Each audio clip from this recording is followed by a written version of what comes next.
So when we would like to know the oxidation number, how to calculate them, the first thing that you have to know that you have to divide by the okay, which one is the metal and which one is the non-metal first, and then okay, and then the overall chart will be, and when you see this KNO3, right, or potassium nitrate, the one thing that you have to know is this overall chart is zeros, and then this means that okay, this is combined. One thing is the one K plus 1N and plus TO oxidants, and then this is the charge. Overall charge will be zeros, right? And after that, okay, and then how we know the stage, right? Oh, people would like to say that okay, we have to check this, that, those, and then I would like to suggest you to do this.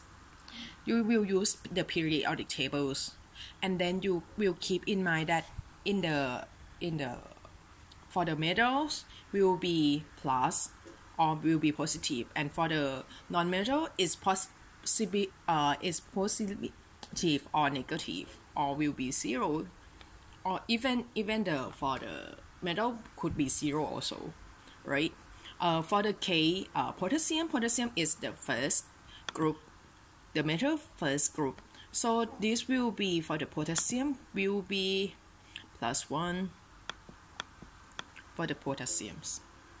So we can write down the substitute for the K is 1 is the +1, sorry, and then 1 nitrogen is we will compare for the nitrogen and oxygens. So the nitrogen and oxygen, which one is would like to have more electron, is you have to go back to the En state, right? So the En will show you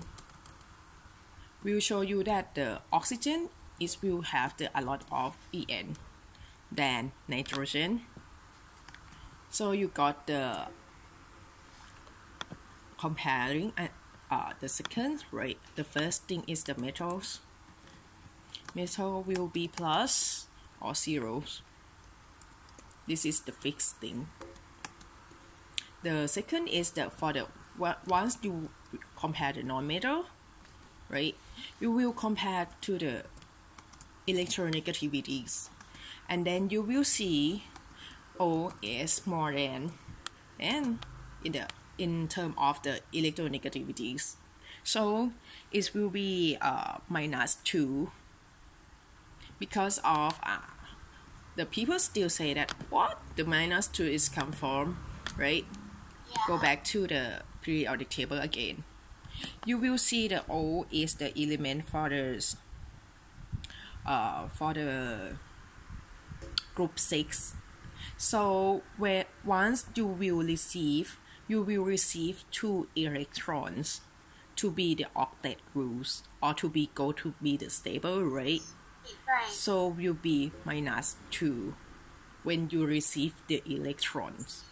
Okay. Okay, so once you will calculate for the non-metal that okay, I have the non-metal, and then what we have to have for the oxidation number, right? You just okay, you have to know that okay, you will be minus, and then egg minus to the group number, and then you got that, such as oxygens, right? Oxygen is the minus, and then egg -6, so it will be -2. After that, we substitute it in here to do the oxidation state of the N. We just move in here, right? 1 end and -6 equal to the zeros, So we just do the PDMS or the calculate. So the N is minus 6 will be plus 6, minus plus 1 will be minus 1. So the N is plus 5. This is the way that you calculate the oxidation numbers. Oh, okay. So you don't know N? Yep. So you have to calculate first that which one that you would like to know. For the metal is the metal one. Metal group 1 is the plus 1. Metal group 2 is plus 2. But the other metal group 3 is plus 3. But for the transition number, transitions element, you have to wait until you calculate the others and then go back to calculate them. Okay. Okay, so this is the sequence when you calculate oxidation number.